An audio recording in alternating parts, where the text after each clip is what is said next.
ជំរាបសួរអ្នកទាំងអស់គ្នាសូមស្វាគមន៍មកកាន់ Channel របស់ Milena ម្ដងទៀតណាថ្ងៃនេះនាំអារម្មណ៍អ្នកទាំងអស់គ្នាមកទស្សនារឿងរបស់យើងដែលជាភាគទី16បន្តទៀតតែដូចតែរាល់ដងអញ្ចឹងឲ្យតែចូលមកហ្នឹងបើមិនទាន់ចុច Subscribe ទេសូមជួយចុច Subscribe ឲ្យ Channel របស់ Admin ម្នាក់មួយផងណារួចហើយយើងចូលទៅទស្សនាសាច់រឿងរបស់យើងដែលជាភាគទី16ជាមួយនឹង Admin បន្តទៀតណានៅយប់ហ្នឹងយើងបានឃើញហៅយាគេកំពុងតែខលទៅសួរគ្រូពេទ្យពិភាក្សារឿងជើងរបស់គេនិយាយបដាហ្នឹងគេក៏បានអ៊ីនធឺណិតមើលជើងសិប្បនិមិត្តបដាក៏ព្រោះតែគេចង់ដឹងថាបើសិនជាគេមានលុយទិញជើងសិប្បនិមិត្តថ្លៃជាងហ្នឹងតើវានឹងជួយគេបានច្រើនដូចជាត្រទងន់បានធ្ងន់ជាងមុនឬមួយក៏អាចរត់បានលឿនជាងមុនអីចឹងណាលោកគ្រូពេទ្យលើហើយហ្នឹងឡើងទៅសើហៅយាហ្មងដែលគេអាចសម្របជាមួយនឹងជើងសិប្បនិមិត្តរបស់គេហ្នឹងបានយ៉ាងល្អគ្រាន់តែអីដែលគាត់បានផ្ដាំហ្នឹងគឺឲ្យគេយកចិត្តទុកដាក់មើលថែរក្សាសុខភាពជើងរបស់គេហ្នឹងឲ្យបានកាន់តែល្អប្រសើរទៅស្អែកឡើងនៅសាលារៀននៅកន្លែងតារាងបាល់ម៉ែវហ្នឹងកំពុងតែឆ្ងល់នៅសួរទៅកាន់ស៊ីយាថាពីរនាក់ហ្នឹងឯហ្នឹងកើតថៃហ្នឹងស៊ីយាក៏ប្រាប់ទៅក៏ដោយសារតែក្រុមបាល់បោះនោះពួកគេគ្រប់មនុស្សហើយអាចយកចូលបានទេហើយបើសិនជាស៊ីឈឿចង់ចូលតើតែគូហ្នឹងអត់ចូលនិយាយទៅពីរនាក់ហ្នឹងគេយកបានតែមួយទៅតម្រូវឲ្យពួកគេហ្នឹងត្រូវតែប្រកួតគ្នាថាណាអាចចូលក្រុមបានណារឿងហ្នឹងក៏ហាក់ដូចជាកំពុងតែសាកល្បងដល់មិត្តភាពរបស់ពួកគេទាំងពីរនាក់អញ្ចឹងឯពីអ្នកប្រុសហ្នឹងបន្ទាប់ពីអង្គុយគាត់សិញ្ចុះសិញ្ចឹងឡើងមកសន្ទុះធំហ្នឹងទៅពួកគេដាច់ចិត្តឡើងប្រកួតជាមួយគ្នាណាតែដឹងមកចត់គណៈពេលប្រកួតហ្នឹងគឺគូហ្នឹងគេអត់បានរៀបរៀងស៊ីឈឿទេគេបើកផ្លូវឲ្យស៊ីឈឿហ្នឹងអាចបោះបាល់តែម្ដងប៉ុន្តែស៊ីឈឿហ្នឹងក៏មិនព្រមដូចគ្នាដល់អញ្ចឹងស៊ីឈឿក៏ស្ដីឲ្យគូធ្វើរឿងឈួតអីនេះសំបីតប៉ាគេក៏មិនធ្វើអញ្ចឹងដែរឲ្យគូហ្នឹងបញ្ចេញសមត្ថភាពរបស់គេមកមើលមានណាដល់ពេលម្ដងហ្នឹងគូគេប្រយុទ្ធជាមួយមែនពេលដែលស៊ីឈឿហក់ប្រុងនឹងបោះបាល់ចូលទីហ្នឹងគូគេក៏បានទប់ជាប់ប៉ុន្តែក៏បែរជាធ្វើឲ្យស៊ីឈឿហ្នឹងគេឡើងដួលផ្កាក្រោយហ្មងណាពេលអ្នកស្រីឃើញហើយគឺឡើងភ័យមិនស្ទើរទេប៉ុន្តែសម្រាប់ស៊ីឈឿវិញពេលដែលក្រោកឡើងវិញហ្នឹងគេបែរជានិយាយទៅកាន់គូថាហ្នឹងហើយគឺជាមូលហេតុដែលពួកគេហ្នឹងជ្រើសរើសយកឯងហើយឯងត្រូវតែខំឲ្យអស់ពីសមត្ថភាពកុំឲ្យយើងសោកស្ដាយអសោះបន្ទាប់ពីហ្នឹងពួកគេទាំងពីរនាក់ហ្នឹងក៏មិនបានឆ្លោះប្រកែកគ្នាអីដែរគឺថាលេងបាល់ជាមួយគ្នាហ្នឹងបានជាធម្មតាដែលធ្វើឲ្យស្រីពីរនាក់ដែលអង្គុយមើលហ្នឹងគឺឡើងធូរចិត្តខ្សាកហ្មងណាស្មានតែថាដោយសាររឿងមួយហ្នឹងធ្វើឲ្យពួកគេហ្នឹងលកម្មលកោសគ្នាហើយតាចាញ់ពីហ្នឹងគណៈពេលដែលម៉ែវដើរតែម្នាក់ឯងហ្នឹងនាងបានឃើញមិត្តរួមថ្នាក់ហៅយាហ្នឹងកំពុងតែជូនសភៅទៅលើម៉ែវក៏បានសួរតើពួកគេហ្នឹងបដូរទៅជាន់ណាសិស្សស្រីម្នាក់ក៏ចង្អុលប្រាប់ថាជាន់ទី2អីចឹងណាម៉ែវរៀងចម្លែកចិត្តដែរដែលនៅសុកពួកគេហ្នឹងបែរជាបដូរជាន់រៀនអញ្ចឹងចំណែកហៅយាវិញពេលដែលមកដល់ក្នុងថ្នាក់ជួបជាមួយឈូវៃកំពុងតែរើសភៅហ្នឹងតើគេក៏បានដឹងពីមាត់ឈូវៃប្រាប់ថាពួកគេត្រូវបដូរទៅរៀននៅជាន់ទី2វិញលើអញ្ចឹងហៅយាក៏ចង់ចូលទៅយកសភៅរបស់គេដែរប៉ុន្តែឈូវៃហ្នឹងក៏ប្រាប់ថាមិនចាំបាច់ទេក៏ព្រោះតែសភៅរបស់គេហ្នឹងម៉ែវជួយជូនឲ្យរួចរាល់ហើយកូនស្រីម៉ែវហ្នឹងនិយាយពីថាលឿនហ្មងបន្តមកទៀតយើងក៏បានឃើញថាសមាជិកទាំង4នាក់កំពុងតែនៅបណ្ណាល័យហ្នឹងពួកគេកំពុងតែជួបប្រជុំទៅចែកវែកញែកគ្នាថាហេតុអីបានជាថារបស់ហៅយាហ្នឹងត្រូវបដូរទៅជាន់ទី2ភ្លាមអញ្ចឹងទាំងដែលនៅកណ្ដាលឆមាសហ្នឹងគូក៏តបទៅវិញថាបានលើមកថាគ្រូបន្ទុកថ្នាក់របស់ហៅយាហ្នឹងត្រូវបានផ្លាស់ប្ដូរហើយចឹងហើយតើពួកគេហ្នឹងក៏ត្រូវបានផ្លាស់ប្ដូរថ្នាក់ដូចគ្នាប្រហែលជាលោកគ្រូហ្នឹងចង់ឲ្យសិស្សបានប័ណ្ណពិសោធន៍អីថ្មីទៀតដឹងហើយបានលើមកថាលោកគ្រូបន្ទុកថ្នាក់ហ្នឹងលែងជាលោកគ្រូឈិនទៀតហើយគឺជាលោកគ្រូឌីរ៉ានមកពីណាមកពីណីមិនដឹងទេគណៈពេលគ្រប់គ្នាកំពុងតែនិយាយសុកនោះគូគេក៏បានកលេចទៅឃើញថាដៃវៃក៏កំពុងតែមករកសភៅអាននៅក្នុងបណ្ណាល័យនឹងដូចគ្នាដល់អញ្ចឹងហើយគេមានតែបាននៅចូលរួមស្ដាប់ជាមួយនឹងគ្នាគេអីគឺថាអាឡ័យតែលួចតាមមើលមុខដៃវៃតាមបន្លោះទៅលើសភៅនេះទាំងអស់គ្នាចំណែក3នាក់ហ្នឹងអាឡ័យតែជក់មាត់និយាយហ្នឹងគ្មានចាប់អារម្មណ៍ថាគូទៅណាបាត់ទេតតែឡើងមកស្រូធំទៅកលេចទៅហ្នឹងបាត់គូឲ្យឈឹងឯគូវិញគេធ្វើជាដើមមកចៃដនបុកជាមួយនឹងដៃវៃជ្រួតសភៅអីណានេះសំខាន់សភៅហ្នឹងគេរើសមកដើម្បីអួតដៃវៃទេប្រាប់ថាគេទន្ទិញឡើងចាំហើយគេក៏ប្រកែកទៀតផងតែមានណាដៃវៃមានតែបានកល់ជាមួយគេអីនាងក៏ត្រឡប់ទៅអានសភៅរបស់នាងវិញធ្វើបង្អើយចំណែកឯ3នាក់ហ្នឹងក៏តាមនាំគ្នាមកមើលគូកើតថៃនេះនៅសុកហ្នឹងមកអួតថាខ្លួនឯងចេះលេងហ្គីតាអីណាណីហើយបើចេះលេងអញ្ចឹងជួយលេងឲ្យពួកគេស្ដាប់ផងមើលតែស្រីហ្នឹងគឺថាចាប់អារម្មណ៍ថាគូហ្នឹងចម្លែកសង្ស័យតែបែបហ្នឹងមានអាចកំបាំងអីលាក់ក្នុងចិត្តហ្មង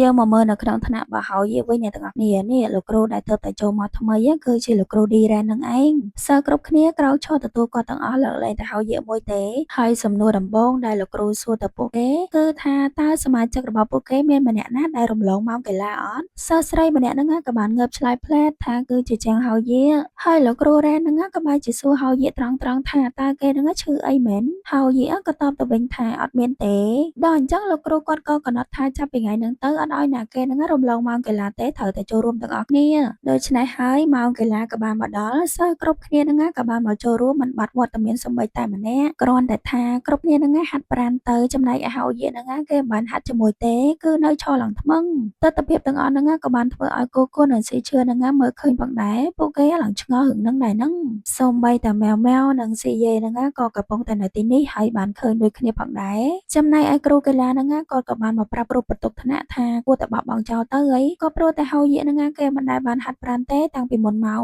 តែលោកគ្រូរ៉ែនហ្នឹងបែរជានិយាយថានោះគឺជារឿងពីមុនប៉ុន្តែឥឡូវគួរតែចាប់ផ្ដើមបើមិនអញ្ចឹងទេនឹងខ្លាចជាការកិច្ចវេះរបស់គេហើយម៉ែវឃើញទស្សនវិជ្ជាហ្នឹងហើយនិយាយពីថាមុខឡើងមើលដល់លោកគ្រូនឹងយកហ្មងណាហ៊ានធ្វើបាបបងនាងផងចាំមើលហើយរឿងហ្នឹងបានធ្វើឲ្យម៉ែវឡើងខឹងមួម៉ៅយកហ្មងណាស៊ីយេក៏សួរគ្រាន់តែរឿងប៉ុណ្ណឹងសោះមិនក៏ឯងខឹងម៉ែម៉ែវក៏ថាមិនឲ្យខឹងមិនបើគាត់ហ៊ានធ្វើបែបហ្នឹងដាក់ហៅយាកហើយនាងអាចទ្រាំបានទេនាងនឹងតាំងចិត្តថាត្រូវតែធ្វើរឿងមួយដើម្បីជួយសង្គ្រោះបងរបស់នាងឯងបន្តមកទៀតទៅនៅក្នុងការិយាល័យរបស់លោកគ្រូនាយកគឺលោកគ្រូនាយកបានយកពាក្យបណ្ដឹងរបស់ម៉ែវហ្នឹងមកឲ្យលោកគ្រូរ៉ែនមើលលោកគ្រូរ៉ែនក៏ថាគាត់ក៏ដឹងថាគ្រប់គ្នាប្រកាសជាគិតថាគាត់ហ្នឹងគឺមានគោលដៅសម្ដៅទៅលើហៅយាកលោកគ្រូនាយកគាត់ក៏បានបញ្ជាក់ដែរថាហៅយាកហ្នឹងគឺជាសិស្សបកែគេតែងតែប្រឡងបានចំណាត់ថ្នាក់ល្អហើយក៏សង្ឃឹមថាអាចចូលរៀននៅសាកលវិទ្យាល័យនៅពេលកាំងបានអីចឹងណាហើយរឿងជើងរបស់គេនោះគាត់ក៏បានប្រាប់លោកគ្រូរ៉ែនមុនពេលដែលគាត់ចូលមកបរៀនផងដែរចឹងហើយឲ្យលោកគ្រូរ៉ែនហ្នឹងមានករណីលើកលែងខ្លាចចំពោះគេទៅលោកគ្រូរ៉ែនក៏តបទៅវិញថាគាត់ដឹងតើប៉ុន្តែអីដែលគាត់ធ្វើហ្នឹងគាត់សុទ្ធតែបានប្រគ្រោះជាមួយនឹងគ្រូពេទ្យរួចហើយដូចជាការហាត់ប្រាណតិចៗដើរក្នុងក្បួនដង្ហែហើយយាគេសុទ្ធតែគួរតែធ្វើបានទាំងអស់ហ្នឹងហើយគាត់ក៏នឹងសន្យាថានឹងមានករណីលើកលែងក្នុងពេលចាំបាច់ចំពោះគេចុះបើស្ដាប់តាមការនិយាយរបស់គាត់ទៅគឺល្អដែរតើអ្នកទាំងអស់គ្នាព្រោះតែគាត់ក៏ចង់ឲ្យហៅយាបានល្អប្រសើរជាងនឹងដែរមិនមែនត្រឹមតែលទ្ធផលក្នុងការសិក្សារបស់គេទេសូម្បីតែរាងកាយរបស់គេហ្នឹងក៏គួរតែរឹងមាំដើម្បីអាចពឹងលើខ្លួនឯងបានដូចគ្នាចឹងហើយយើងមានតែចាំមើលទេថាតើលោកគ្រូរ៉ែនហ្នឹងគាត់នឹងមានចំណាត់ការបែបណាចំពោះហៅយាយើងយប់ឡើងពេលប៉ាម៉ែវបើកឡានត្រឡប់មកវិញតាមផ្លូវហ្នឹងគាត់ស្រាប់តែបានឃើញហៅយាហ្នឹងកំពុងតែរត់នៅតាមសួនដោយហៅយាកំពុងតែវឹកហាត់រត់ជាមួយនឹងឈូវ័យឲ្យឈូវ័យជួយទាញនាទីឲ្យថាតើចម្ងាយប៉ុណ្ណឹងគេប្រើពេលប្រហែលនាទីសម្រាប់រត់ដល់អីចឹងណានិយាយទៅគេចង់អភិវឌ្ឍខ្លួនឯងរហូតដល់គោលដៅដែលអាចទុកចិត្តបានកុំឲ្យមានការមើលងាយពីអ្នកដទៃពេកសកម្មភាពទាំងអស់ហ្នឹងត្រូវបានប៉ាម៉ែវហ្នឹងមើលឃើញទាំងអស់ហើយគាត់ក៏ចាប់ផ្ដើមគិតរឿងមួយដែរគាត់គិតថាមើលទៅហៅយាគួរតែដល់ពេលត្រូវផ្លាស់ប្ដូរជើងសិប្បនិមិត្តថ្មីមួយហើយថ្ងៃថ្មីនៅក្នុងថ្នាក់រៀនរបស់ម៉ែវលោកគ្រូវ៉ែនហ្នឹងក៏បានមកប្រាប់ឲ្យសិស្សគ្រប់គ្នាបានដឹងគឺពួកគេត្រូវហ្វឹកហាត់ដើរជាក្បួនដង្ហែដោយសារតែសាលាហ្នឹងជិតមានកម្មវិធីទៀតហើយគ្រប់គ្នាឮហើយគឺឡើងសប្បាយអរខ្លាំងមែនតើឲ្យតែមានកម្មវិធីគឺដឹងតែសប្បាយចឹងហ្មងបន្តមកទៀតនៅទីលានហាត់ប្រាណលោកគ្រូរ៉ែហ្នឹងក៏ដើរមកមើលសិស្សក៏បានឃើញថាគឺបានព័ត៌មានសិស្សម្នាក់តើគាត់ក៏ប្រើឲ្យសិស្សប្រុសម្នាក់ហ្នឹងឡើងទៅហៅយាចូលមកហើយសិស្សប្រុសម្នាក់ហ្នឹងគឺពិតជាបានមកហៅយាពិតមែនប្រាប់ថាលោកគ្រូឲ្យហៅឲ្យទៅចូលរួមទាំងអស់គ្នាអីចឹងណាតែហៅយាគេបែរជាប្រាប់ទៅវិញថាឲ្យប្រាប់លោកគ្រូទៅថាមិនបាច់រងចាំគេទេសិស្សប្រុសម្នាក់ហ្នឹងក៏មិនហ៊ានថាឲ្យហៅយាដែរគឺបានត្រឹមតែចូលមកវិញដើម្បីប្រាប់ឲ្យលោកគ្រូបានដឹងតែប៉ុណ្ណោះប៉ុន្តែលោកគ្រូបែរជានិយាយទៅកាន់សិស្សគ្រប់គ្នាថាគ្រប់គ្នាដឹងហើយមែនទេថាយើងកំពុងតែរងចាំណាគេហើយបើសិនជាម្នាក់នោះមិនព្រមចូលមកទេនោះការវឹកហាត់ថ្ងៃហ្នឹងក៏មិនត្រូវបានបញ្ចប់ដែរលើអញ្ចឹងសិស្សម៉ាប់ម្នាក់ហ្នឹងក៏បានស្រែកហៅយាពីក្រោមឲ្យគេហ្នឹងចូលមកអ្នកផ្សេងទៀតហ្នឹងក៏បានហៅជាបន្តបន្ទាប់កុំឲ្យហៅយាហ្នឹងបំផ្លាញពេលវេលាពួកគេអីពួកគេមានការត្រូវទៅរៀនបន្តទៀតណាសកម្មភាពទាំងអស់ហ្នឹងគឺធ្វើឲ្យម៉ែវហ្នឹងទ្រាំលែងបានទៀតហើយនាងក៏បានចូលមកថាឲ្យលោកគ្រូរ៉ែនថៃបានបាញ់គោដៅទៅលើតែបងប្រុសនាងអញ្ចឹង តើគាត់អត់ដឹងទេអីថារាងកាយរបស់ហោយាហ្នឹងបែបណាមិនក៏មិនមានករណីលើកលែងសោះអញ្ចឹងលោកគ្រូរ៉េនហ្នឹងក៏តបទៅវិញថាហេតុអីត្រូវមានករណីពិសេសចំពោះគេដោយគ្រាន់តែគេមានពិការភាពជើងបែបហ្នឹងភ្លាមហ្នឹងហោយាហ្នឹងគេក៏បានមកដល់និងប្រាប់លោកគ្រូថាគឺគេអត់ត្រូវការករណីពិសេសអីទេគេនឹងចូលរួមជាមួយនឹងមិត្តរួមថ្នាក់របស់គេដែរហើយហោយាក៏បាននាំម៉ែវមកសុំទៅលោកគ្រូរ៉េនចំពោះទង្វើអសិលធម៌ដែលនាងធ្វើចំពោះគាត់មុនហ្នឹងណាទាំងដែលម៉ែវហ្នឹងគឺអត់សុខចិត្តទេមិនក៏ព្រមចោះចាញ់លោកគ្រូនឹងបែបហ្នឹងម៉ែវឡើងចង់ឈ្នះចាញ់លោកគ្រូរ៉េនហ្មងតើតែលោកគ្រូវ៉ែនមកនាំនាងត្រឡប់ទៅវិញតើរឿងរ៉ាវគ្រប់យ៉ាងហ្នឹងក៏ត្រូវបានបញ្ចប់ត្រឹមប៉ុណ្ណឹងណាបន្តមកទៀតហោយាក៏ត្រូវដើរជាមួយនឹងក្បួននៃមិត្តរួមថ្នាក់របស់គេផងដែ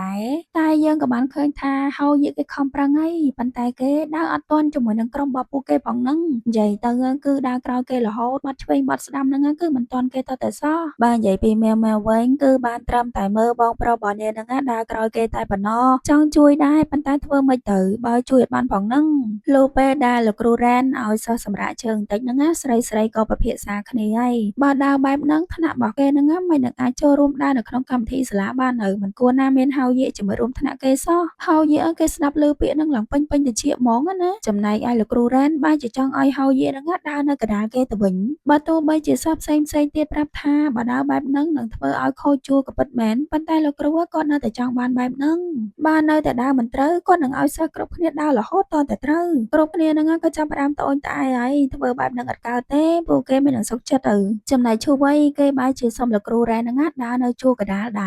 រដល់អញ្ចឹងលោកគ្រូក៏សម្រេចចិត្តថាឲ្យហោយាហ្នឹងទៅដើរជួរកណ្ដាលចិត្តជាមួយនឹងឈូវៃតែម្ដងណាតែថាពេលហ្នឹងលោកគ្រូគាត់ក៏បានឲ្យសិស្សសម្រាប់សិនផងដែរហើយឲ្យហុចទឹកផឹកតគ្នាអីចឹងណាពេលហ្នឹងទឹកមុខសមាប់ហ្នឹងហាក់ដូចជាខឹងជាមួយនឹងហោយាខ្លាំងមែនតើរួចគេក៏បានក្រោកឡើងមកទាត់ទឹករបស់ហោយាចេញពីដៃរបស់គេតែម្ដងច្រឹកចេញមកគឺថាឡើងឆ្លើយឈូវៃសង់តែទប់មិនជាប់ហើយតាគុំតែបានហោយាខាត់ទេក៏ព្រោះតែហោយាហ្នឹងគេអត់ចង់ឲ្យមានរឿងអីវែងឆ្ងាយនៅខាងនេះវិញម៉ែវគឺកំពុងតែអត់សប្បាយចិត្តទេក៏ព្រោះតែបញ្ហារបស់ហោយានឹងឯងធ្វើឲ្យនាងគិតកាន់តែច្រើនហ្មងនិយាយទៅនាងនៅតែព្យាយាមរកវិធីដើម្បីអាចជួយបងប្រុសរបស់នាងបានណាហើយក្រោយពីពិភាក្សាជាមួយនឹងមិត្តទាំង3នាក់របស់នាងមកសតូក្រោយមកតើពួកគេក៏សម្រេចចិត្តថានឹងធ្វើរឿងមួយគឺនឹងផ្ដល់មេរៀនទៅឲ្យអ្នកគ្រប់គ្នាដើម្បីទាមទារយកយុត្តិធម៌មកឲ្យបងប្រុសរបស់នាងវិញណាហើយមិត្តភ័ក្តិរបស់នាងហ្នឹងគឺសុទ្ធតែយល់ព្រមសហការជាមួយនឹងម៉ែវទាំងអស់ដើម្បីយុត្តិធម៌ពួកគេគួរតែជួយនាងមកក្តាំងទៅរីឯនៅខាងប៉ាម៉ែវវិញគាត់បានមកស្ទាក់ចាំផ្លូវប៉ារបស់ហោយាហើយគ្រាន់តែចាប់ស្មាគាត់ភ្លាមប៉ាហោយាក៏និយាយថាចាំយើងសងនៅពេលក្រោយឥឡូវយើងអត់មានលុយទ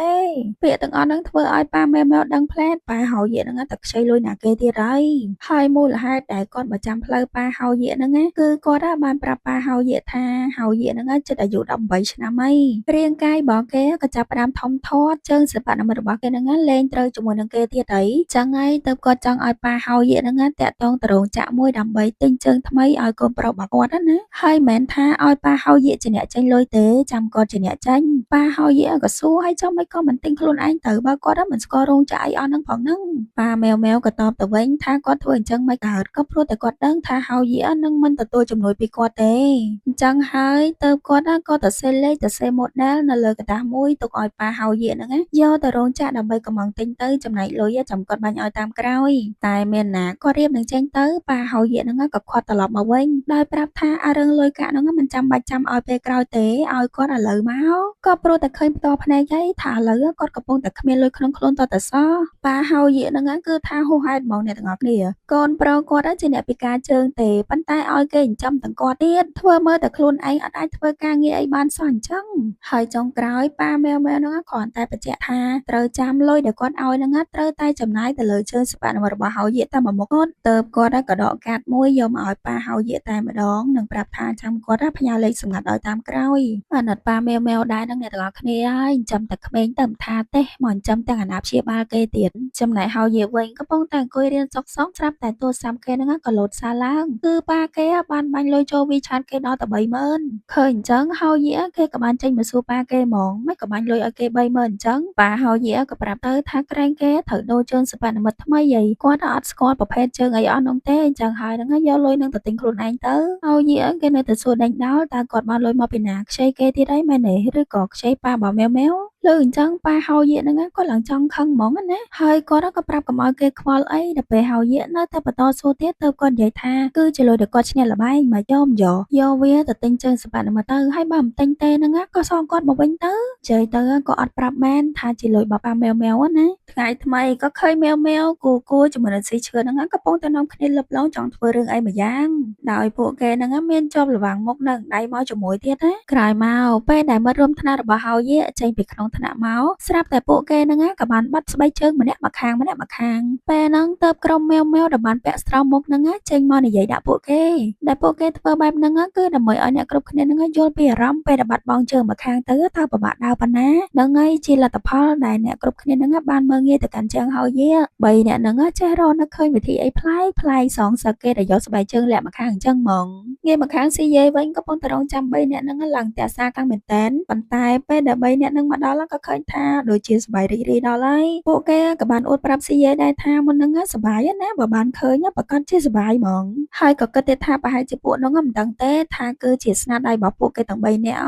តែគ្មានទេងាកមកមើលម្ចាស់ស្បែកជើងគឺពួកគេហ្នឹងស្មានដឹងទាំងអស់ថាប្រកាសជាលោកម៉ែវស៊ីឈើជាមួយនឹងគូហ្នឹងឯងគ្រាន់តែពាក់ស្រោមមុខបន្តិចហ្នឹងក៏ថាគេមើលមិនស្គាល់មែនពួកគេថែមទាំងចង់ទៅប្តឹងដល់គ្រូនាយកទៀតផងប៉ុន្តែឈូវ័យហ្នឹងក៏បានមកនិយាយថាប៉ុណ្ណឹងបានហើយមុននឹងពួកគេនិយាយក៏មិនខុសដែរព្រោះតែទង្វើអ្នកទាំងអស់គ្នាហ្នឹងគឺពិតជាធ្វើមិនសមចំពោះហៅយាពិតមែនអាការដើរជាជួរអីអស់ហ្នឹងគ្រាន់តែជាសកម្មភាពដើម្បីបរួបថ្នាក់របស់ពួកគេតើនិយាយទៅឈូវ័យគេជួយនិយាយឲ្យហៅយាគ្រប់ជ្រុងហ្មងណាហៅយាគឺជាសពកែធ្លាប់ប្រឡងទៅរាមយកពៀនឲ្យសាលាឡើងមកកកោកហើយគ្រាន់តែលំហាត់ប្រាណបែបហ្នឹងហេតុអីអ្នកទាំងអស់គ្នាហ្នឹងត្រូវដាក់សម្ពាធលើគេខ្លាំងម៉េចនៅទីលានហាត់កីឡាវិញអ្នកទាំងអស់គ្នាលោកគ្រូរ៉ែនស្រាប់តែបានឃើញថាមានតែហៅយាទេដែលបានមកដល់មុនគេចឹងហើយលោកគ្រូក៏បានសួរគេថាតើគេចាំគ្រប់គ្នាមកសិនអត់ចាំហាត់ហៅយាក៏តបទៅវិញថាមិនចាំបាច់ទេគេគឺមិនអីទេហើយក៏មិនត្រូវការសម្រាប់អីដែរអ្វីដែលគេអាចវឹកហាត់បានគឺគេនឹងវឹកហាត់ចឹងហើយតើបលោកគ្រូរ៉ែនហ្នឹងក៏បានផ្លុំកញ្ចែ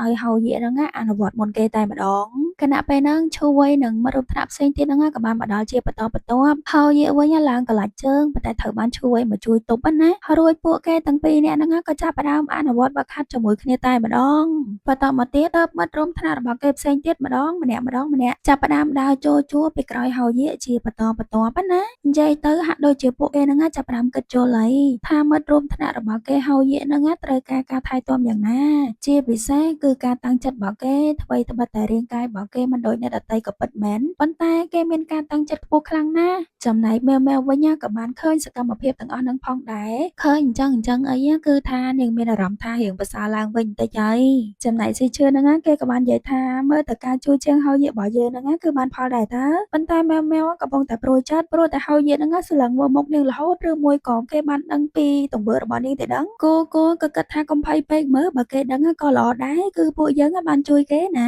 តែម៉ែវនៅតែភ័យបើបងនាងដឹងប្រកាសជាចាត់ការនាងមិនខានទេក្រោយមកទៀតនៅចំណតឡានក្រុងក៏បានឃើញហៅយាហ្នឹងកំពុងតែឈរចាំរួចជាស្រេចពេលដែលម៉ែវចូលមកពីលើឡានឃើញមុខហៅយាភ្លាមហ្នឹងគឺថាឡើងភ័យបុកអស់ហើយគ្មានបាននិយាយអីទេស្រាប់តែម៉ែវហ្នឹងក៏រត់យកបដ ហើយតែមានណាអ្នកទាំងអស់គ្នាហើយលើកហ្នឹងគឺហៅយាហ្នឹងគេបានរត់ដេញតាមនាងហើយមិនត្រឹមតែដេញតាមធម្មតាណាអ្នកទាំងអស់គ្នាហៅយាហ្នឹងគឺគេរត់លឿនខ្លាំងមែនតើរត់លឿនឡើងរហូតតែចាប់ម៉ែវបានហ្មងណារៀងចម្លែកចិត្តអញ្ចឹងម៉ែវក៏សួរមិនក៏ថ្ងៃហ្នឹងគេរត់លឿនខ្លាំងម៉េចហៅយាក៏ប្រាប់ទៅថាប្រហែលថ្ងៃមុនប៉ាគេបានឲ្យលុយទិញជើងស្វានិមិត្តថ្មីទៅគេរត់បានលឿនអញ្ចឹងប៉ុន្តែថាមិនក៏ម៉ែវហ្នឹងព្យាយាមកិច្ចខ្លួនពីគេអញ្ចឹងតើម៉ែវហ្នឹងក៏ប្រាប់គេទៅខ្លាចថាហៅយានឹងស្អប់នាងក៏ព្រោះតែនាងដឹងប្រហែលថ្ងៃមុនគេបានប៉ះសម្ដីគ្នាជាមួយនឹងប៉ារបស់នាងណាហៅយាក៏តបទៅវិញថាគេទេដែលជាអ្នកគួរតែសុំទោសក៏ដោយសារតែប្រហែលថ្ងៃនោះគេរំជួលចិត្តខ្លាំងពេកទៅបានប៉ះពាក្យសម្ដីទៅលើប៉ារបស់នាងហើយក្រោយមកហ្នឹងក៏បែរជាទម្លាក់គ្រប់យ៉ាងទៅលើនាងទៅវិញតែឥឡូវពួកគេបាននិយាយគ្នាហើយដឹងពីគ្នាវិញអស់ហើយតើម៉ែវក៏សួរទៅកាន់ហៅយាថាចុះតើឥឡូវយើងនៅតែជាមិត្តនឹងគ្នាទៀតត្រូវអត់ហៅយាក៏តបទៅវិញថាប្រកាសហើយគឺជាមិត្តនឹងគ្នាតាំងពីពួកយើងនៅក្មេងៗរហូតដល់ពួកយើងពេញវ័យស្រាប់តែពេលហ្នឹងហៅយាហ្នឹងក៏បានចាប់ទាញម៉ែវផ្លែតក៏ព្រោះតែមានកង់មួយហ្នឹងជីវិតតែនឹងបុកនាងទៅហើយចាដោយសារតែរឿងហ្នឹងក៏ធ្វើឲ្យក្រសែភ្នែកទាំងពីរហ្នឹងចាប់ផ្ដើមបាញ់រកគ្នា ម្ដងទៀតហើយតែថាបានតែមួយផ្លែទេព្រោះតែម៉ែវកំពុងតែមានអារម្មណ៍ថាឈឺជើងមុនហ្នឹងប្រហែលជាគ្រេចជើងហ្មងហើយដឹងមកយ៉តដោយសារតែរឿងមួយហ្នឹងក៏បានធ្វើឲ្យហោយាហ្នឹងជួយអ៊ីវម៉ាវត្រឡប់ទៅវិញតែម្ដងទៅឥឡូវគេមានជើងថ្មីដែលរឹងមាំគ្រាន់តែអ៊ីវប៉ុណ្ណឹងលែងជាបញ្ហាសម្រាប់គេទៀតហើយណាទោះបីជាម៉ែវប្រាប់ថាដាក់នាងចូលទៅនាងអាចដើរដោយខ្លួនឯងក៏បានក៏ហោយាហ្នឹងគេមិនព្រមដាក់ចោលដែរតែថាសកម្មភាពស្វីតចឹងឲ្យយើងមើលមិនបានយូរទេក៏ព្រោះតែពេលនេះដល់ពេលស្លេះទៀតហើយហ្នឹងអញ្ចឹងមានតែអ្នកទាំងអស់គ្នារងចាំតាមដានទស្សនាភាគក្រោយជាមួយនឹង admin បន្តទៀតហើយណាហើយភាគហ្នឹងនិយាយឡើងយូរទាំងដែលរឿងពេញអត់ដល់40នាទីផង admin ហ្នឹងនិយាយឡើងជិត20នាទីបាត់ហើយនេះតែថាបើអ្នកទាំងអស់គ្នាចូលចិត្តកុំភ្លេចជួយចុច subscribe ហើយនិង share ឲ្យ channel របស់ admin ម្នាក់មួយផងណាហើយឥឡូវយើងសម្រាប់ត្រឹមតែប៉ុណ្្នឹងសិនចុះចាំជួបគ្នាជាមួយនឹង admin នៅភាគក្រោយអរគុណច្រើនណាបាយបាយ